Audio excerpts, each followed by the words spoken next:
All right, according to, oh, hang on, a whole bunch of emojis for my son. Oh, lovely.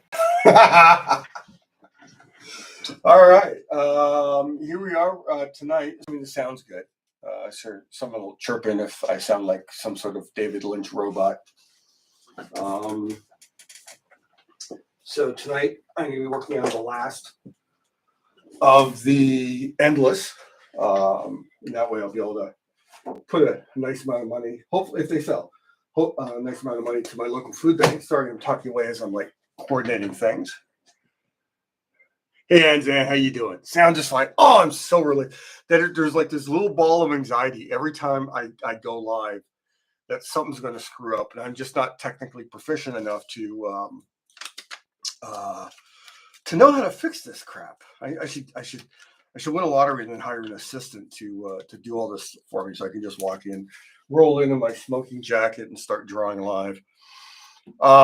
So this is very, very much going to be probably the simplest of the Endless I'm drawing after death. I mean, swap these around so everyone can see them. So here is Death, the first one I did with a little bit of text there at the bottom. That's why text is running through all of them. Right after that, I did Morpheus or Sandman. That was a fun one. Really went crazy. I went ham on the helmet. And then I did a kind of like a mirror portrait of Desire. Basically at the extremity of the masculine feminine presenting Endless. And then last week I started Delirium, and I finished it before. So here is the finished Delirium. And with this one, this is a decision I made after you guys saw me. I think I pretty much only just did this head last session. While I was looking at it, I just realized it was like 6 was in terms of like a number of. Oh, this camera's a little wobbly. Let me just type this, not here.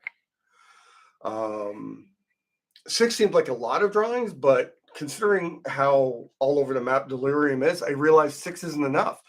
So I, on a separate piece of Bristol, I drew a whole bunch. I actually drew more heads than I used here. I don't know if you can see them if I do them on an angle. Here's I glued them on. I used wood glue so they wouldn't discolor the paper. So yeah, so this is 16 portraits of Delirium. So that brings it to 4. And tonight I'm going to draw Destiny, who, according to all the documentation I find online, was originally created by Marv, Wolfman, and Wrightson for one of the horror books. And a Google search turned this up as this may be the only time Bernie ever actually drew Destiny during that era of comics. It was actually kind of like the host for like a horror comic. I'd never bought this comic before, so this is new to me. But so many times in Sandman relevant art, they draw Destiny in a garden, which I think is because specifically Neil dropped Destiny in the garden during one of the stories. Let me pull this in here a bit more so you can see it. And I thought I leaned heavily. I did a bunch of sketches over the last couple of days, and realized what I really liked is this weird kind of like cosmic implication behind Bernie's drawing. So I just sketched out Destiny looking through their book. They're going to be standing on some rocks, which I realized I didn't sketch out on this sheet, and it's just going to be like cosmic, almost like Kirby-like space with planets and galaxies and nova and all sorts of stuff just filling the background. And they'll be standing on these rocks, and the rocks will come down, and Destiny will be here at the bottom. And I'll be going over that black thing to make it sit. So it'll be like on a pile of rocks and stuff, and then the Destiny will be in there. And I'm going to make that part of the art. So that wood glue does not discolor, as far as I know. No, it's a lot of the discoloration in old comic art comes from either using rubber cement, which was the go-to for all sorts of paste up. You want something that would stick fast and not move around or have drying time because production schedules are killer. Or they used wax, which of course immediately discolored everything after being in contact with any length of time. So a no acid wood glue is essentially paper friendly. Oh, right. Hang on. Other thing we got to sort. We're going to put them here, there. All right. So this was a big book week. First and foremost, Jason Copland's Zoop funded. Oh, I got so many books in my hands here. Put this on the floor. Zoop funded Full Tilt. Let me pull this down so you can see it. Arrived in the mail. So this is bigger than your standard comic. Do I have a standard comic on the boat? Oh, here, I got a cone in here. So this is your standard comic book size. So Full Tilt is way bigger. Has a nice matte and gloss combo for the logo here. Pull it just a little bit further down. And it is a big book. Oh my gosh. It's big. It's for me, it's visually reminiscent of the 90s era Grendel Tales. I mean, this would have been perfect. I mean, he's doing his own stuff now, but this would have been perfect for that. So many double spreads, nonstop violence, nonstop action. I'm trying to parse it out because I have a feeling if I just got into it, I'd burn through it so fast. Oh, look at all the tiny little panels. I do that too sometimes. Big kind of like Ronin style cityscapes showing the science fiction future he's in. I don't want to spoil stuff. There's just tons of stuff in this book. It's glorious. Someday I'm going to try and do a book this thick because this thing's thick. That's a lot of book. So that arrived. So I'm very happy to have that. I finally. Oh, hang on, see here. Nice. I finally got a copy of Savage Sword, first issue. Beautiful cover, but everything I heard about the printing it was bang on. It's newsprint, and newsprint's always been problematic for printing comics. First and foremost is even in the 80s and 90s, the leading black and white comics printer was Praney Press here in Canada. So I had some experience with comics that, and I also got there's at one point I think it was a booklet they sent out with all the things to be aware of, like if you're printing a black and white book. And I went looking for it back when I first started going into this. And one of the and these guys run into all the problems. You really need super experienced people printing on newsprint if you're trying to do art, because it's not built for it. Newsprint is dirt cheap, disposable paper on purpose. And if you do a big high-end art book, and honestly, Savage Sword that's what it is. I mean, look at this. I mean, I think it looks better on camera than it does on the paper. What happens with newsprint? Newsprint can only absorb a limited amount of ink. So the blacks end up being roughly what you would call an 80% gray. They don't get any darker than that. And because of the way the ink hits the paper, your values are going to clump. You're going to get really, really streaky values. And you're not going to get very much precision. There's a whole bunch of like damage to the text here on this page. Here you see like all the values being pushed. It doesn't get as dark. The contrast goes away for the most part. So it looks like mud.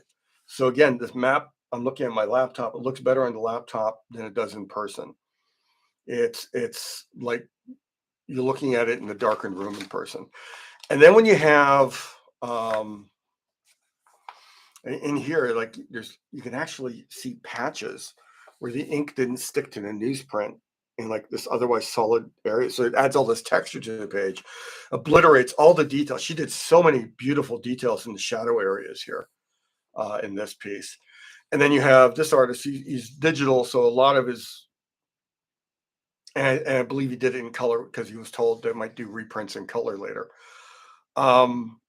Everything, past 70% goes to the darkest level. So everything that's dark ends up being the fake black that newsprint handles.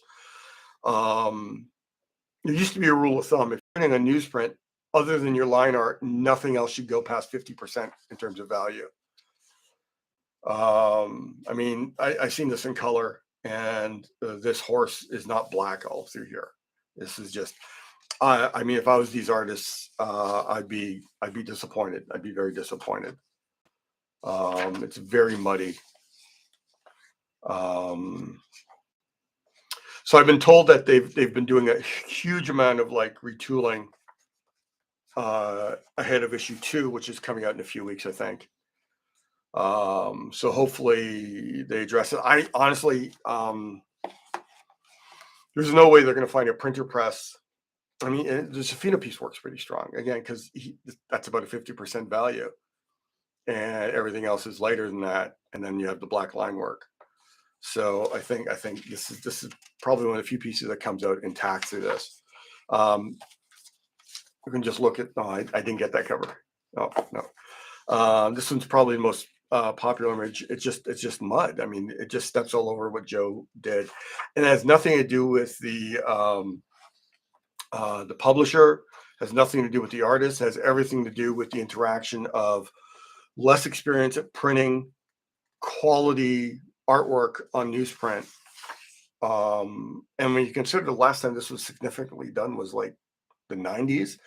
So we are essentially 30 years away from this being a regular approach to getting comic art out to you. And I colored this piece. This is Howard's. He did black and white work, and he works in a really bizarre way with layers, which is really interesting to learn. But I got the color Howard here. There's my tiny little signature there, kind of cropped off. Yeah, so I'm happy it's out. I'm happy I did a story in issue 2. I just hope they improve the printing. My gut feeling is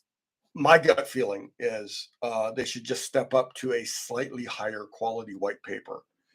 There are papers out there that are almost as affordable as newsprint, but the step up in quality of reproduction would be incredible. So I'm still a little nervous.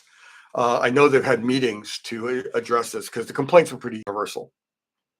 I mean, just think about all the values and color that probably went into this piece, and everything's flattened out because this is practically black, even though it's almost gray, and it's the same value of all the characters in the foreground. So it just flattens everything. It's really unfortunate for this artist, and I believe this guy's going to get to do a color book for Titan right away. So he's going to be. No one's going to hold this against him.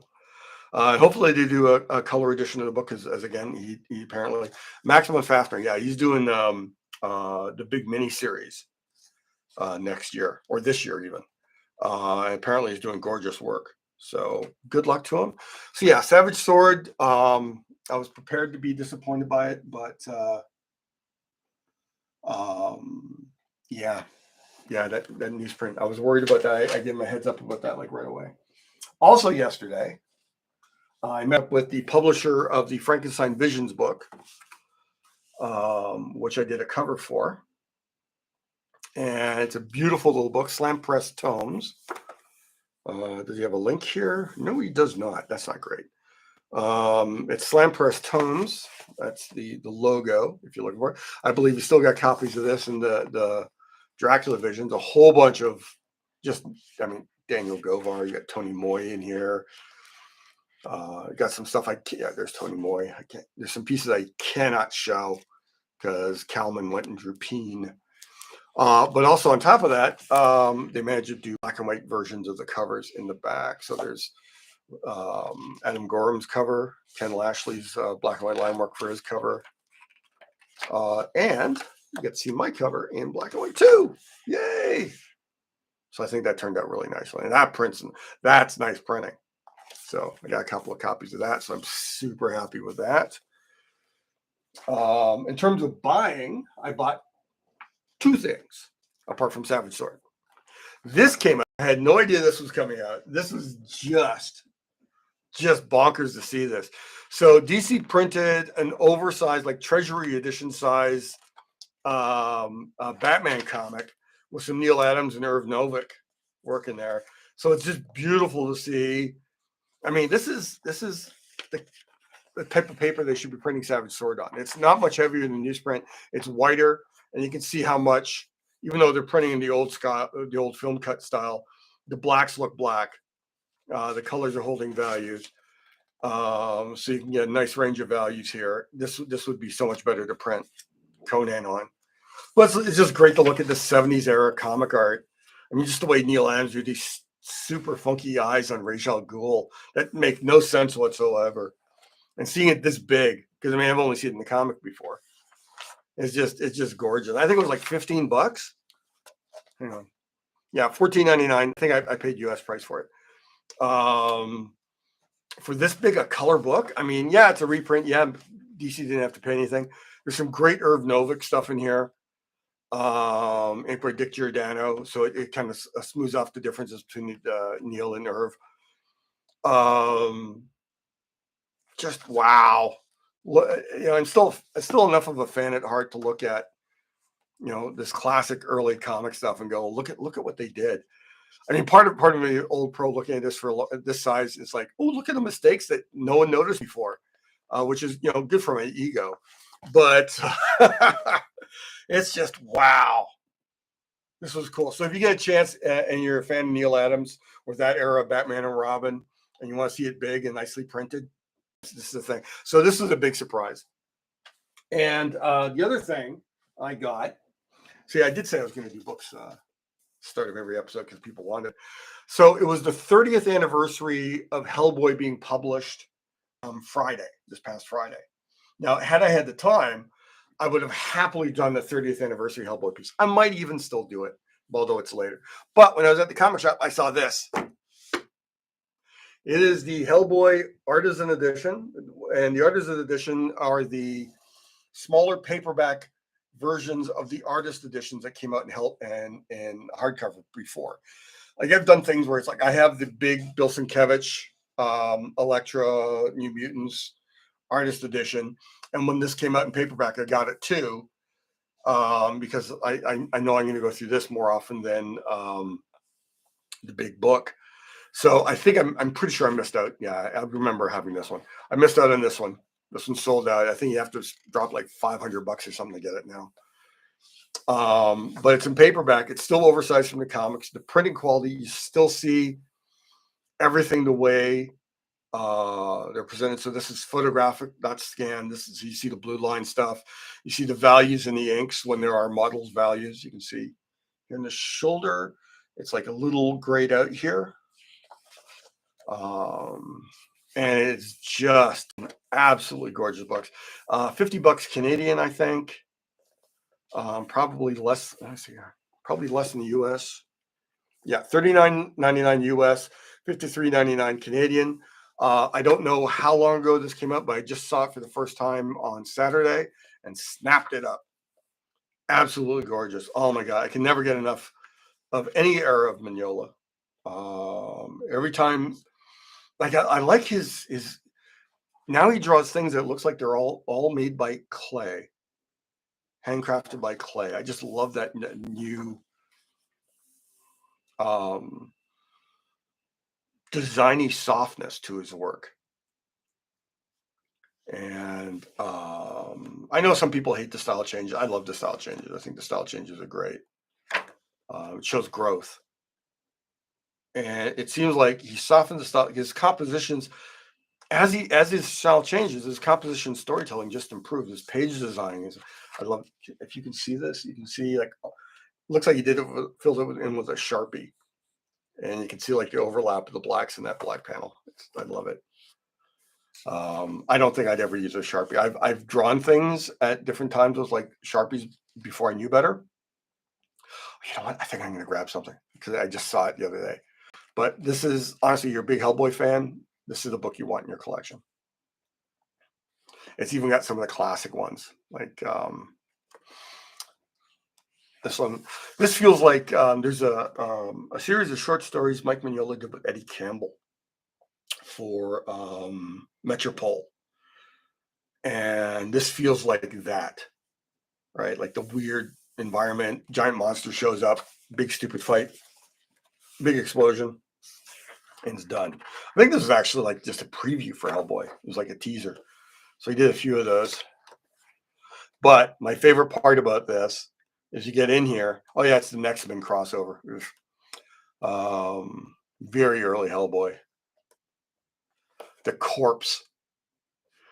Yeah, this is the story of Hellboy running around all night with a corpse over his shoulder. And it was first collected in The Corpse in the Iron Shoes. I think he did this initially. It was part of a free comic for this weekly thing that Dark Horse was doing to promote their books, but also give a free comic every issue. I think a lot of the Legendary guys did little serialized comics in it. I just love this.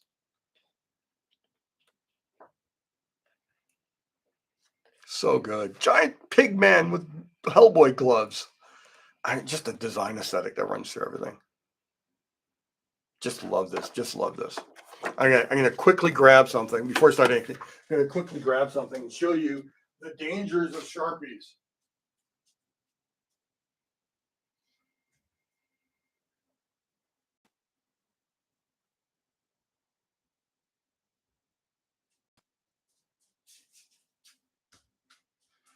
So a long, long time ago, I did a self-portrait of myself, what was a T-Rex head.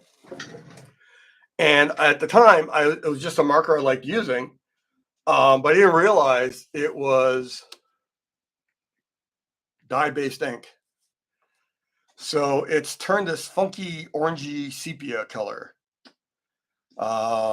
This is actual ink around the outside, and the dot pattern Zipatone, not rubber stamps.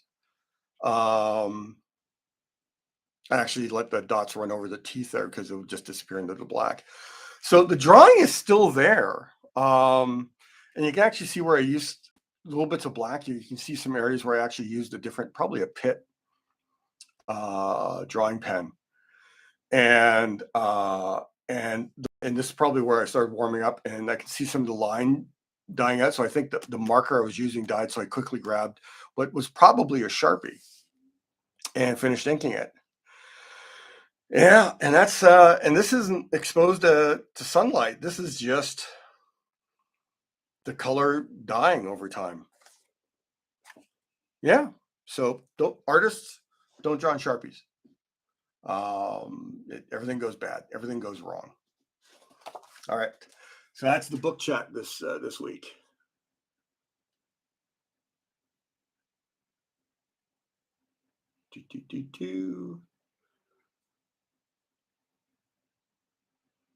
Yeah, my first exposure to a Mignola was in some fantasy games and limited role-playing games.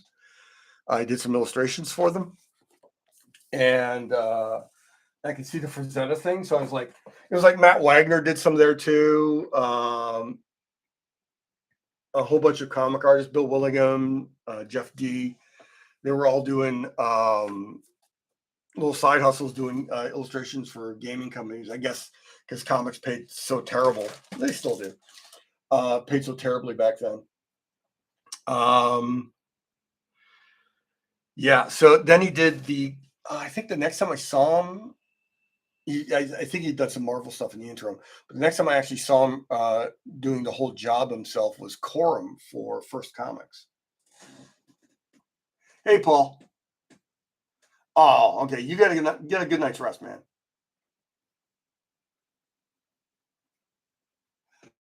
Yeah, so his Corum stuff was so delightful. I don't know if it's in print. It should be. I think all of Moorcock's comic stuff, at least all his Elk stuff, is currently in print. I should check to see if the Corum stuff's in print. So I'd love to revisit that. I think Mike bailed after the first arc, and maybe Kelly Jones came on board. At least that's how I remember it. We're going back to the 80s here, man. And then I followed him over to Marvel where he was doing Alpha Flight, which seemed weird. But then he got into the Hulk. Or no, he was on. There was a swap, yeah. And Byrne came on to Hulk, and Mike went over to Alpha Flight. I think that's the way it went. Yeah, I think Mike was drawing the Hulk, and they were giving him all sorts of weird non-Hulkish stuff to draw, which really upset him if you read interviews with him from the time. And so then, you got stuck with Alpha Flight, and he's like, what am I doing here? And then he just, he just started, because he just worked his ass off all the time. He ended up with projects he was better at, like all that Kirby Fourth World stuff, Cosmic Odyssey and whatnot. Those are fun things. Oh, very cool. Yeah, quorums. Yeah. All right. So here we go. We got Destiny with the big ass book. Because I drew rocks, but I think I drew them on a separate sheet of paper and I didn't scan them in. I'm just going to sketch out some like cliff-like rocks here.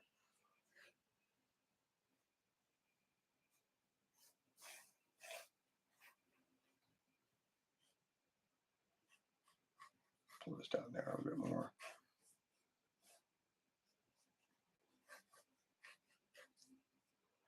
Just make this nice rocky outcropping, and then everything else will be like black with stars and cosmic bodies. Here, let me throw a couple of planetoid shapes.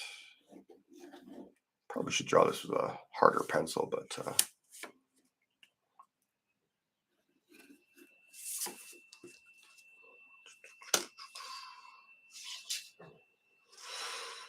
let's do a much smaller one here.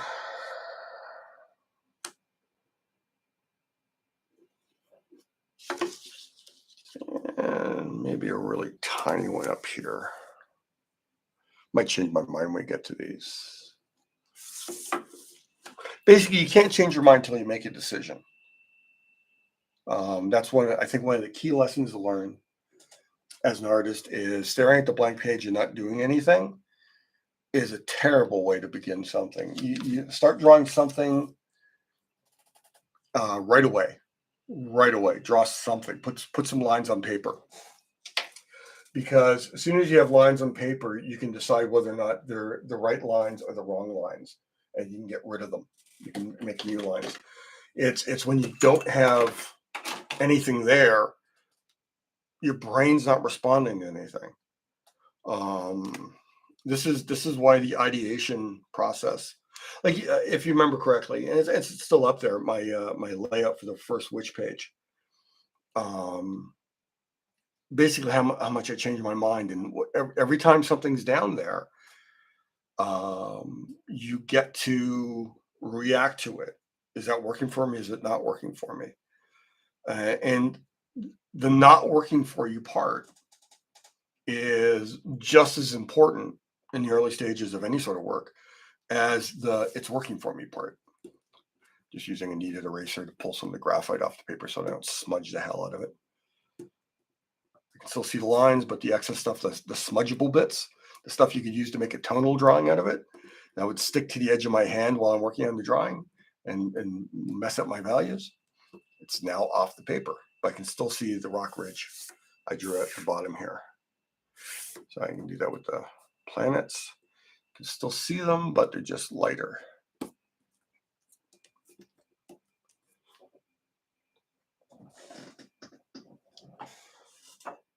Now my turn to ask you guys, did you guys get any cool books this week?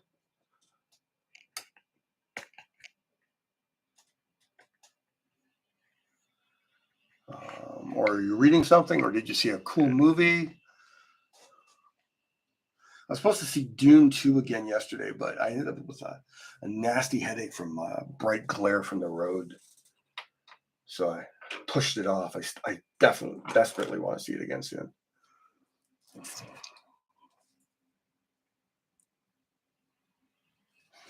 see, just put this up closer. So this is the model I'm using for, this is a printout of the Bernie Wrightson illustration I was able to find. Nornbrayvogel? Huh.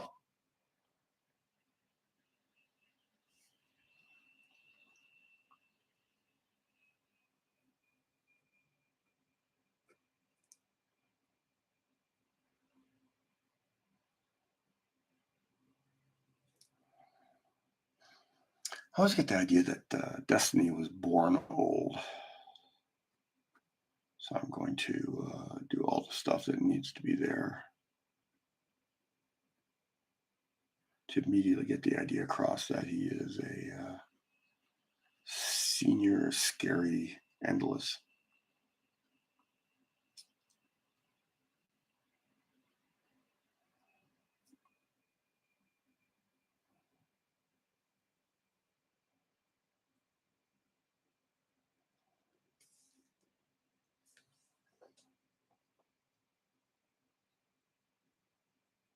Okay, I've not heard of Ragdoll, Daniel Cole.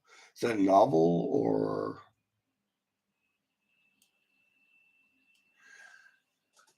So Bitter Souls. So okay, you know what? We got two books being talked about. Give us the elevator pitch of why we should be reading them if you're enjoying them. I mean, I've heard of Satterley. I think I've read his stuff before. Don't think I've heard of Daniel Cole.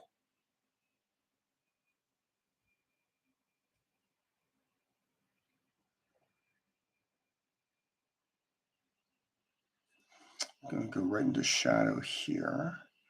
There might be some reflected light, so I don't have to be too tight with that.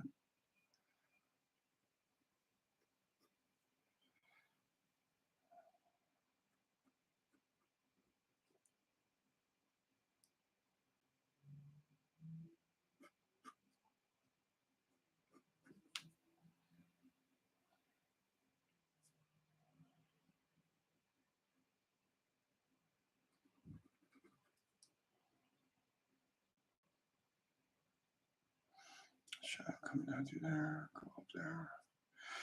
I like in the original Wrightson drawing is he drew the eye socket, but everyone else just kind of blacks off the top of the eye, which I'll admit, since I'm about to do it, is the easier creative decision. It's harder to figure out how this flap of the hood would just right above it. So I'm gonna go with the slightly lazier take that other people have done.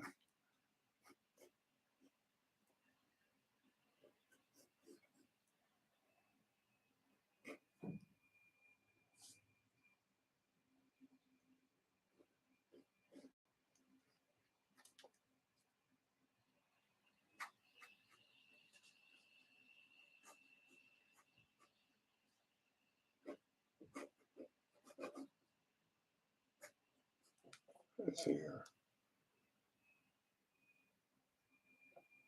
Resolution Battle Space. I haven't heard of that one. I'll take a look at that. Body was found stitched together from 5 bodies. Oh, so it's like a serial killer horror movie type thing, murder investigation. Gotham Central, so good. I heard there's an omnibus. I should really get it because that was a really great series. I'm now interested about Amy's book. That sounds like a brilliant premise. So that goes there. So the shadow would come down across under the chin. So there we go. How ratty do you think his robe should be? Pristine or like look like they were made from old ancient fabric? I'm kind of leaning towards the latter. It'll give me textures to play around with here on the on this piece.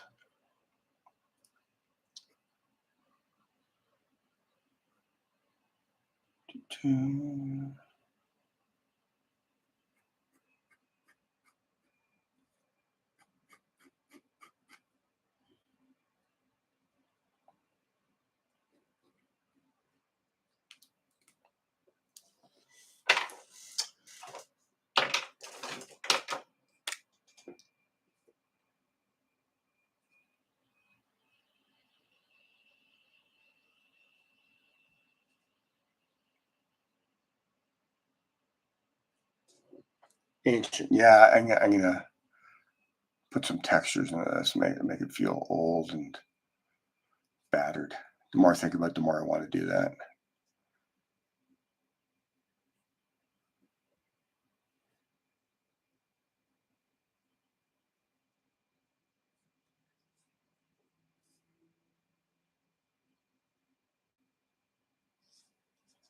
I love adding textures to everything.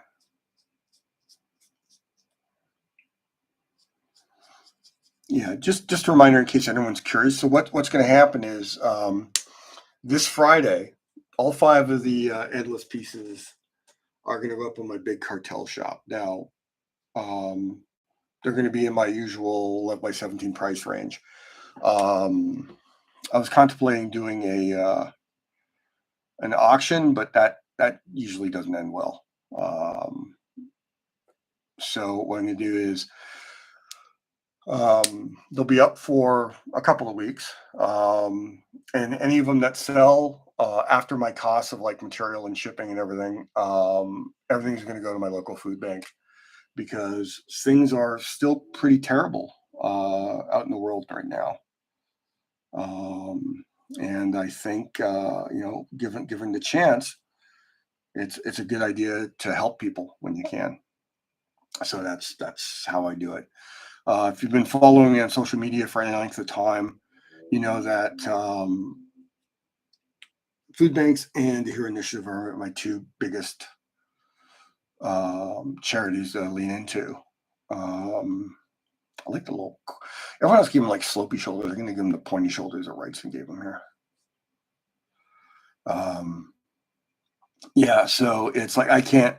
I mean, it's pure greed that we have people going hungry in so many places in the West. They corporations come up with excuses why it's too expensive to do it, while they jack up prices on the people who have not enough money. So I think the biggest food bank aid I did was right at the start of COVID when I saw that food banks had no money, no food. They were running out of all sorts of supplies. So I did open up a list of 100 commissions, thinking it would take about a year to fill it up, but it filled up in a few weeks, which was flattering. But oh my God, and I was spending a year doing these little drawings and paintings at an insanely low price. But I think it ended up being close to $9,000 Canadian, so about 6,000 some odd dollars um, in U.S. Commissions. At some point, I'm probably gonna be doing a big sketchbook, and I'm gonna have a section of the food bank project, um, and so everyone could see them. Pretty happy. Some of them came out like really. Some of I think because they were so affordable. Is that a nicer way to put it? I did them so affordably. People were asking for things that no one would ever normally ask for in terms of commission. So there's some weird ones. Like I drew one of Harley Quinn's hyena companions. I believe the character has a name, but I don't. I'm not a big enough fan of the character to know it. Um, oh, and Bat Cow. Someone asked me to draw Bat Cow, which was fun because it was also stupidly quick to draw.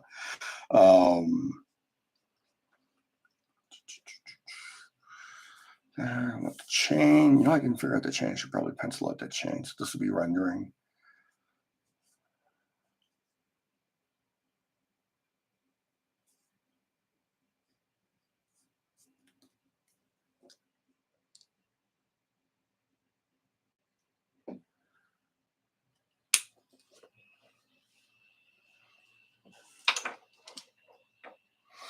Yeah, so I'll put these up probably around 400 each. I think I put a lot of work in them, so hopefully people don't mind the price. But if all 5 go, that's close to $2,000 to my local food bank, which will do a lot of good.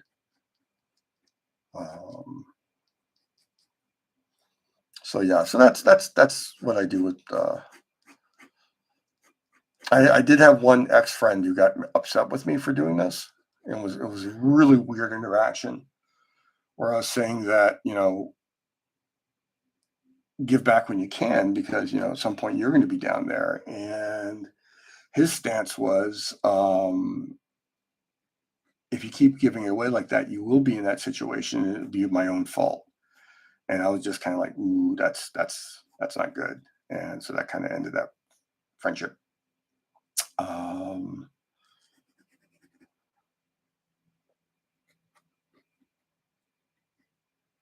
So yeah, I'm a big softy. I try and help people when I can, because I think it's important.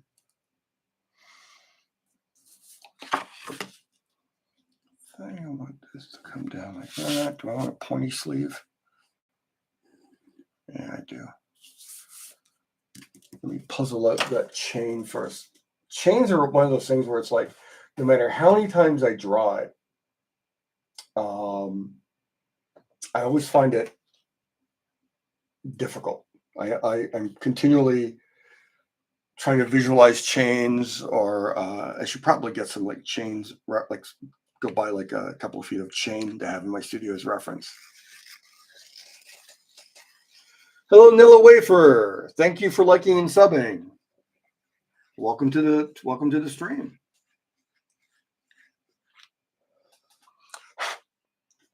So I got a 2H lead in my metal cinch pencil. So what I'm going to do is there's a loop here. I can see here on my reference. Loop here, the chain. Comes back, reconnects.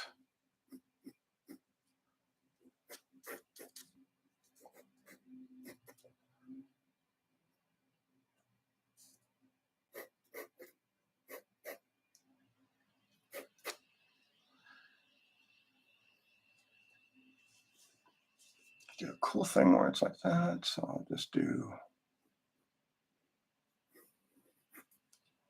I'm actually going to go and detail the entire spine of the book while I'm here.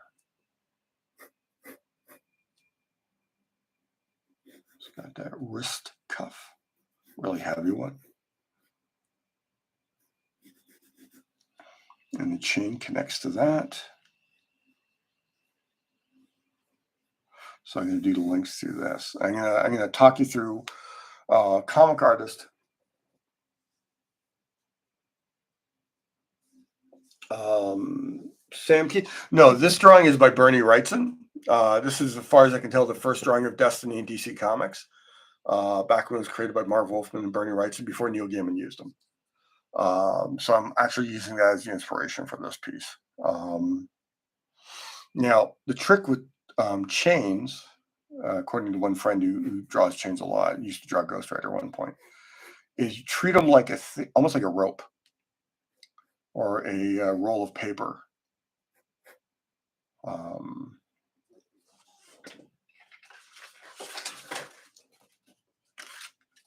In the sense of like a roll of paper like this. So if it connects to one point and does this, this is what your chain's doing. So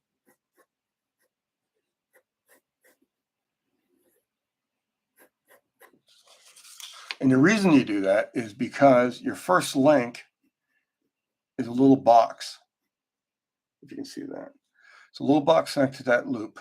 That little box is actually a link of chain. In the middle, you have same length as that box. You have a sideways loop. Then you have another little box. And just be careful that you get them equally spaced. Then you get another vertical loop. You're only seeing from the side. And it creates the illusion, of a chain. Like I've actually drawn every single link slavishly. And honestly, I hate to say this, it's rarely worth the time. Now, as this paper bends, it's not happening here. What's going to happen in the next one? That loop is going to go into that perspective along the line of that paper.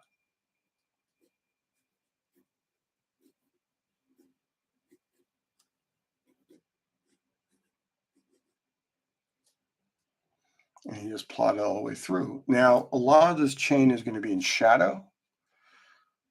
And there's a tip I learned is draw all the links as if they were black and then pull out highlights from it. So all I can do is, while I'm actually talking about this, and Dominic, hey, how you doing? Thanks. What I'll do is I'll pull highlights out of these little solid black links I'm making. and that'll give the illusion of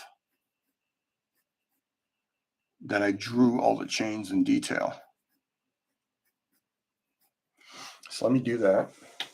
Now I can use a thicker Posca, but that would be too heavy-handed, I think. I think I got a nice, here you go. I got a nice chunky 0.8 Rotring Tiki. So I'm literally, since I'm drawing them all black, I'm just going to draw them one link at a time so I can do a little bit more curviness to it. And this is coming through like that.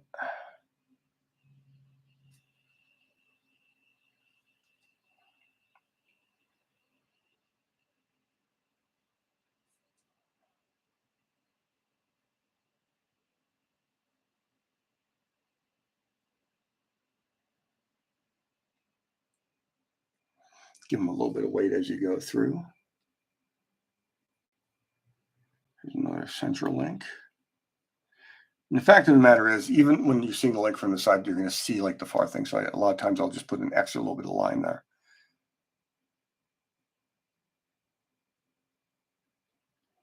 I'm a little wide. Luckily, this is going to be against a black background, so any mistakes I'm making here will be easy to fix.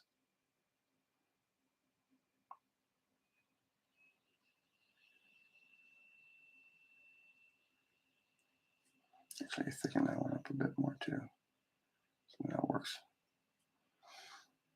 And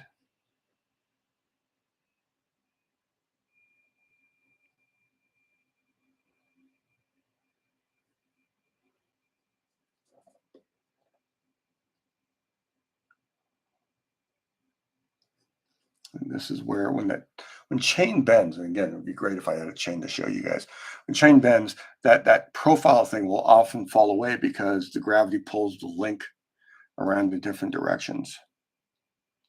So this is more from observation than anything else. You see, I'm not really worrying about depth in the links. I'm not worried about too much of anything here right now. Because again, it's so early on, and I can fix any mistake I make quite easily. So this one's coming out through here, going through there. In fact, a lot of this, when I do the shadowing down this side of the figure, all that might end up being visible at the end of it is, let me say, yes, I want that sleeve coming down through there. All that might be visible are the highlights I'll be drawing in a few minutes. Normally, if I wasn't doing it live on stream, I'd leave the highlights for the end. But since you guys are here, I might as well do it for you guys.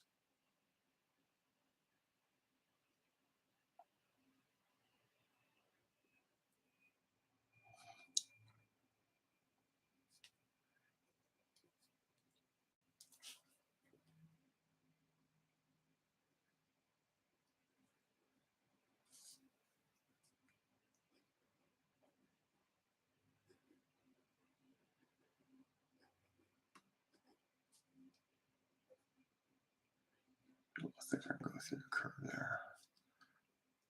So a lot of times when you're drawing, you're just visualizing as best you can based on memory, like what you've seen, unless you have great photo reference right on hand. So while I'm doing this, I'm thinking about the times I've drawn chains and it really went well. I'm also thinking about the times I've drawn chains and it hasn't gotten really well. And both things are incredibly valuable to the experience of becoming better as an artist. Failure is probably the most important aspect of becoming a professional artist. If you don't screw up, you won't know how to recover from mistakes.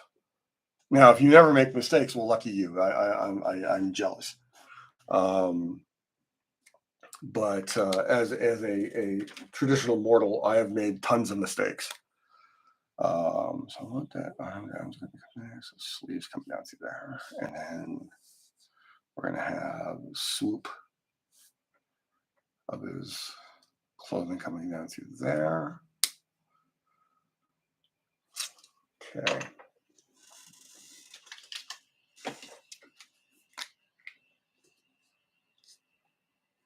The hand going in there, so I can go like that. This is just me using a Sharpie paint pen. So this isn't Sharpie like the dye-based marker that I showed you, that terrible, terrible, nightmarish dinosaur fade.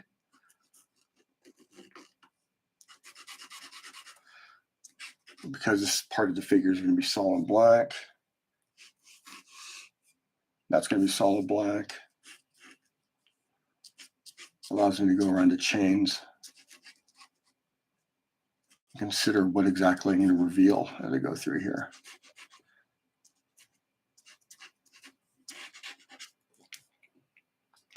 So even if I cover up what's going to be black against his clothing, you see the links of the chains there. It does the work for me.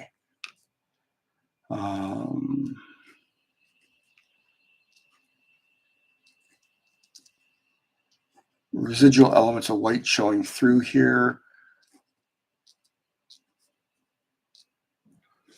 Great.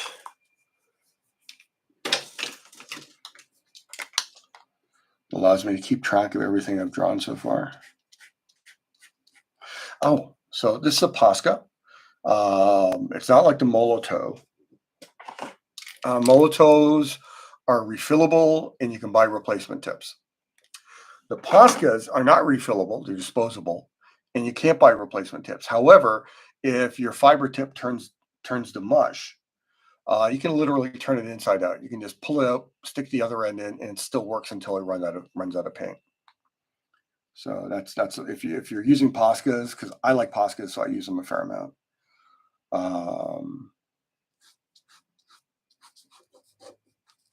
That's one way I find to still get the pigment out of it, even if the tip doesn't work. Sometimes it feels like the material just doesn't hold itself together.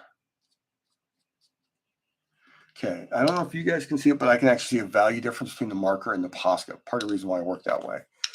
Because then I can come right back in with, oops, just make sure I don't have any extra pigment I don't want in this. There we go.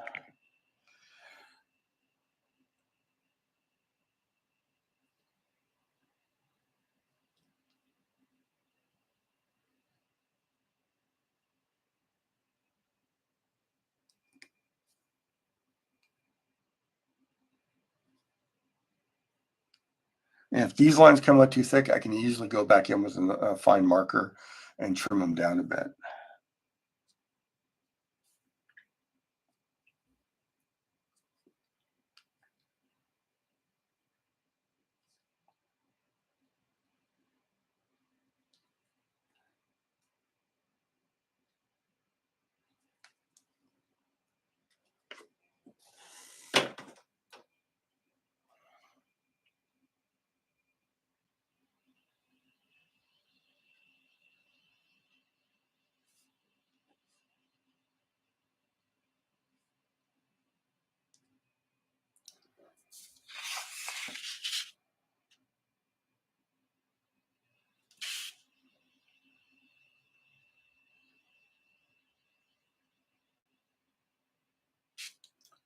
And in the shadowed area, you almost want to reduce the amount of highlight you get off the chains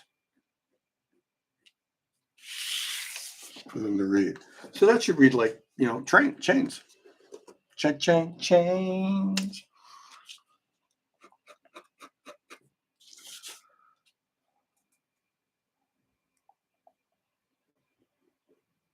I want this book to feel old and beat up and vaguely Lovecraftian.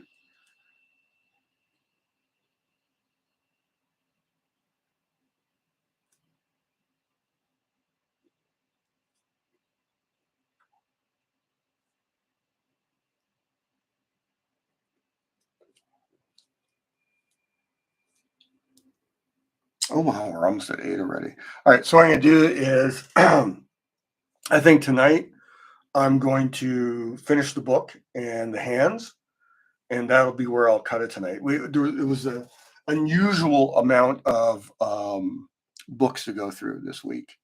So I think that took a little bit longer. Now, next week, I'm stumbled across some commissions that have been long in development. Had somebody give me a pile of sketch covers to do back when I willingly did sketch covers. And that was pre-COVID, and they just sat there waiting to be sorted all this time. So we're finally getting that sorted. So next week, I am going to be drawing during my live stream a Star Wars sketch cover with Darth Revan, I believe, is one of the ones we settled on. I think these are all for his son. So they're not I guess not the most popular characters because I think he already has those done. But so I think it's square. I'm going to do a rounder. I think so. I think I like that square chunky bit. It feels like Greek keys. I'm going to do this in there.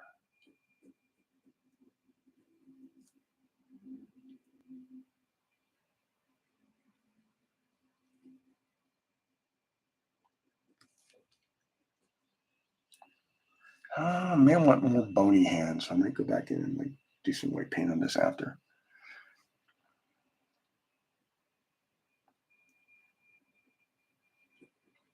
So Star Wars. Yeah, so a couple of Star Wars sketch covers. Probably only want to stream one of those. I don't want to make it a Star Wars stream. But I do have, weirdly enough, I stumbled across some Vampirilla sketch covers. And I bought them on a whim, even though I don't particularly like, again, like I said, don't particularly like doing sketch covers. But what I might do is I might just do those. And again, for the food bank or maybe even the Hero Initiative, I'm not sure. Well, I might even do them for me and pay bills. That doesn't hurt.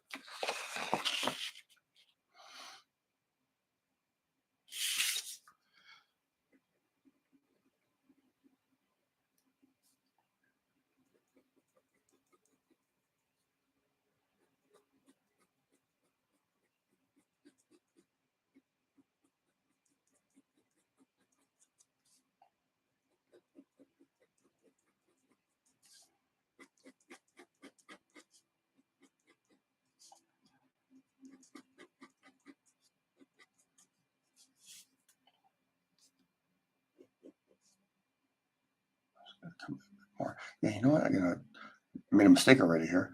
This finger should be up here, coming around so like that. I completely obliterated the hand improperly. And that knuckle will become there. And luckily, with the Molotov Signal White, it's pretty easy to correct.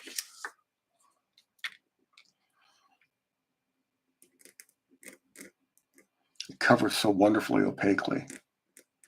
And it takes media drawing on top of it really, really well. So I'm very happy that kind of stumbled into this. So originally, I think these were marketed as graffiti markers.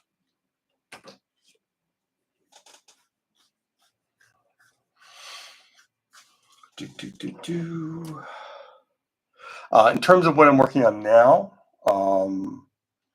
I'm working on the fourth arc of Second Coming. I think I mentioned that before, but I figured it's a good idea to mention it every week. I think pretty much my production guy was supposed to reach out today, and he didn't for Coven. I'm kind of hoping to get that off to the printer as soon as possible. I was hoping it'd be off already by now, but since I'm still meeting with my production guy, not happy about that. Let's get a little edge of that book.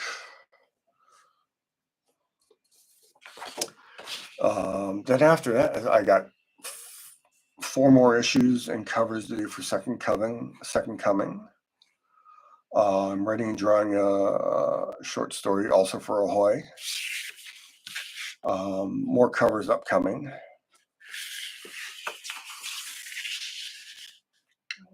Chunk weight to that. I'm really excited. One of the covers I'm doing is for the new Babs book from Ahoy. At least they told me I'm doing a cover, so it hasn't arrived on my desk yet, so maybe I shouldn't have said that.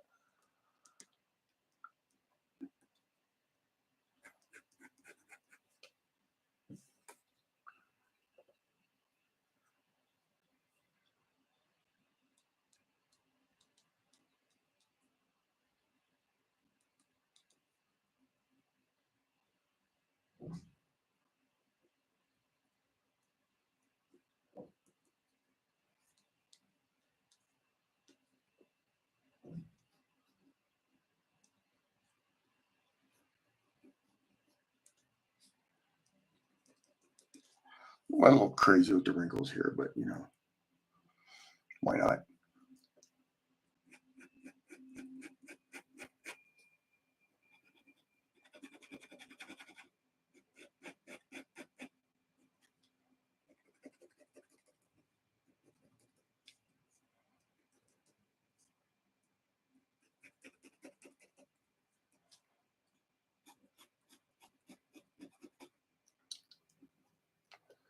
How dark do I want to go with the book?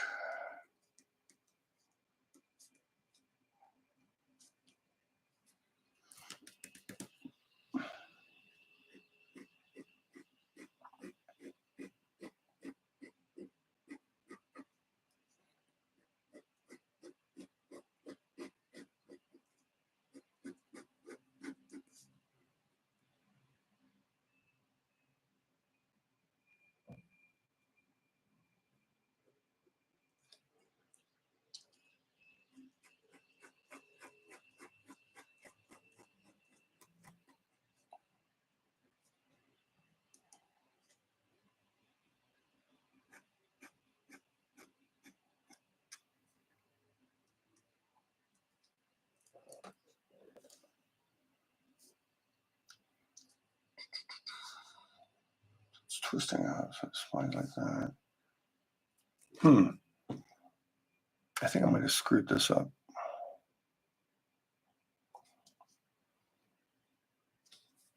Yeah, I did. So that would be coming out like that. And it'd be shorter. Yeah, I screwed that up. I can fix it though. Again, that's I saw when I used to teach at the college level, and students would make mistakes and they'd immediately go into panic mode. And this is where I really decided that mistakes are the best things for artists to make, especially early on. Because once you make a mistake and then you get past the panic point of like, shit, I made a mistake, what do I do now? Comes the point where you fix it. And fixing mistakes, especially if you do a successful job at fixing a mistake, is the best confidence builder there is. So once you know you can make a mistake and then go back in and correct it, those mistakes don't become scary at all. Put some rivets in here.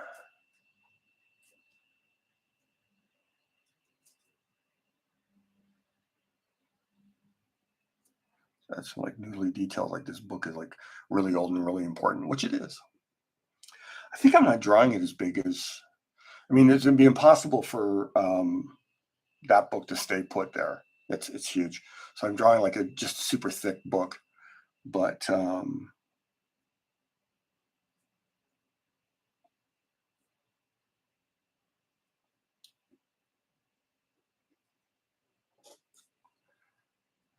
see a little bit of that. Put the shadow there.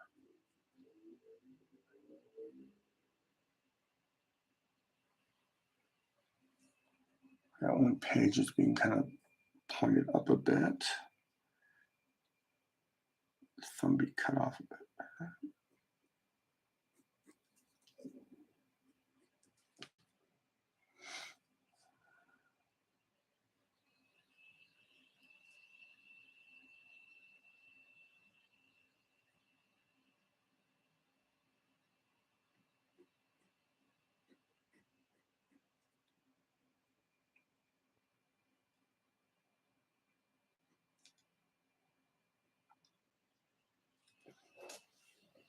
Might redraw the hand later. This would actually go like this.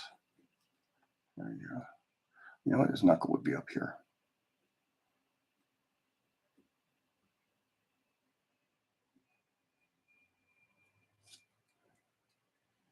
Yeah, it's already better.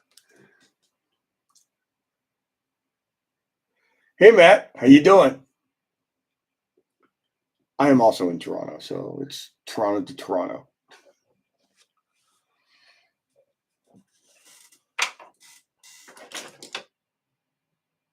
That's a 5. I want a 3. There's a 3. All right, here we go.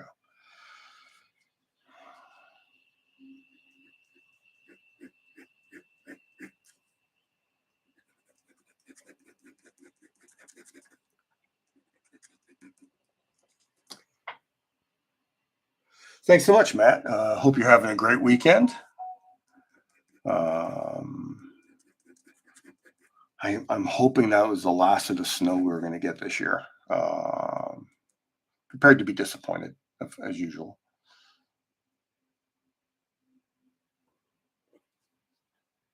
There we go.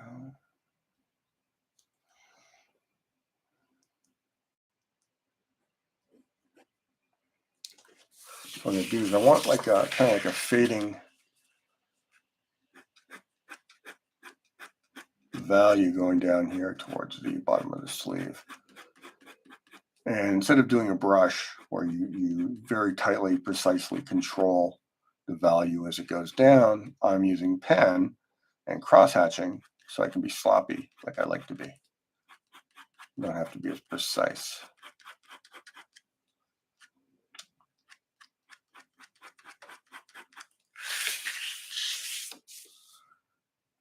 Right. So I'm going to do some cross-hatching into the sleeve here. I'm also going to raggedy it up a bit too.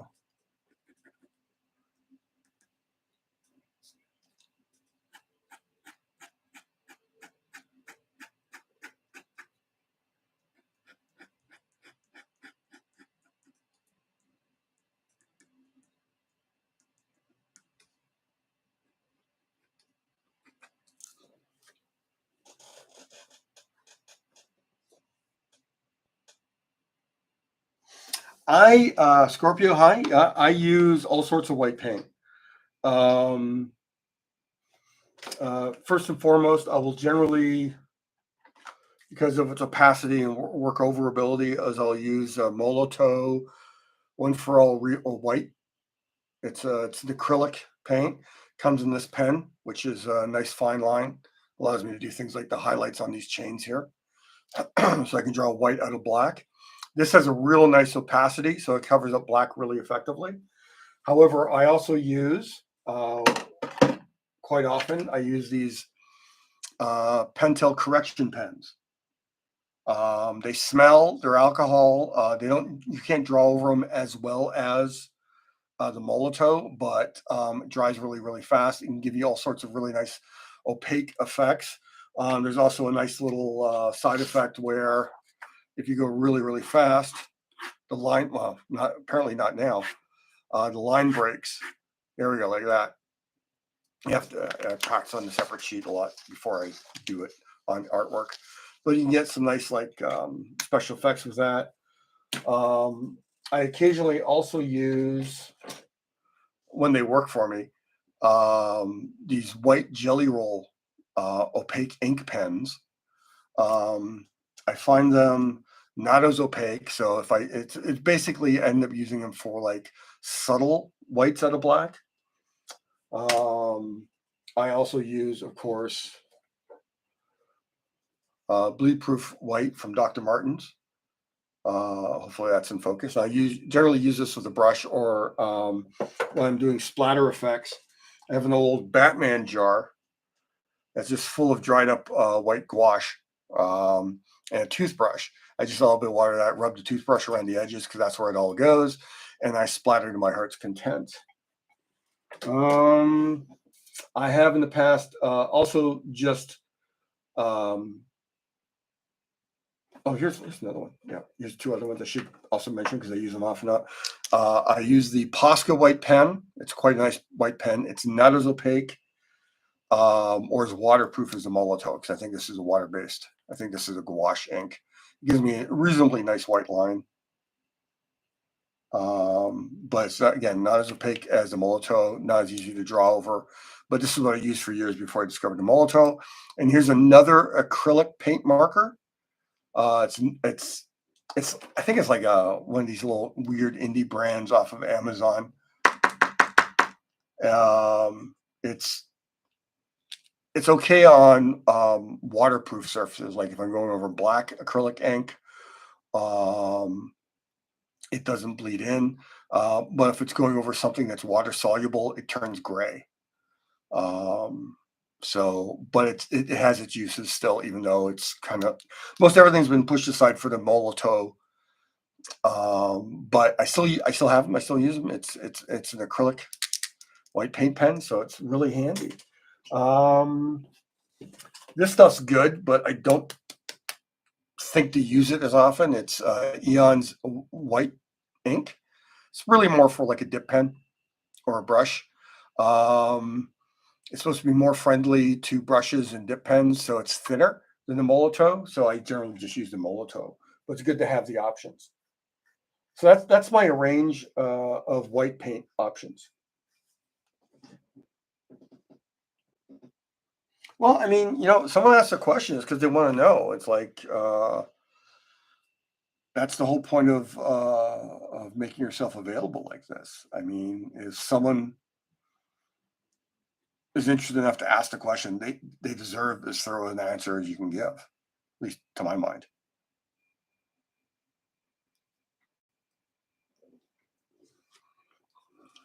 I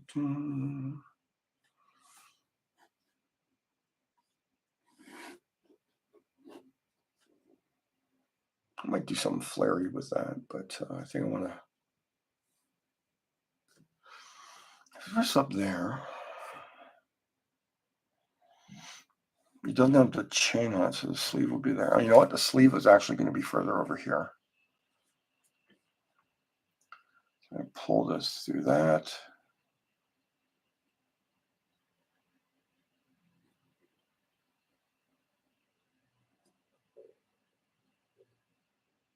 There, so this will be all black now. I can go back in and draw new highlights in the chain if I don't like how this ends up looking. I'm just filling it out with the 0.3, which is pretty good filling in most spots. I think I want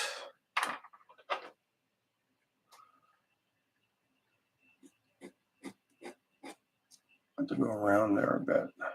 Put some shadow on the entire hand.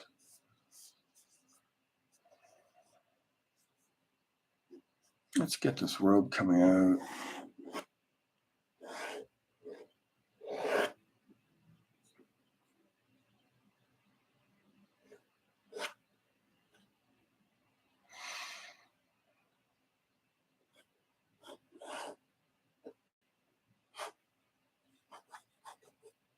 I'm drawing way off the. I'm drawing way down here. That's not helpful.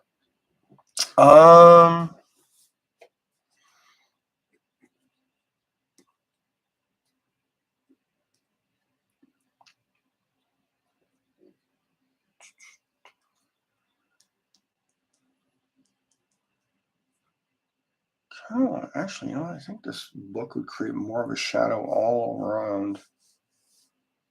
I might want to use my Zipatone for that, my rubber stamps for that.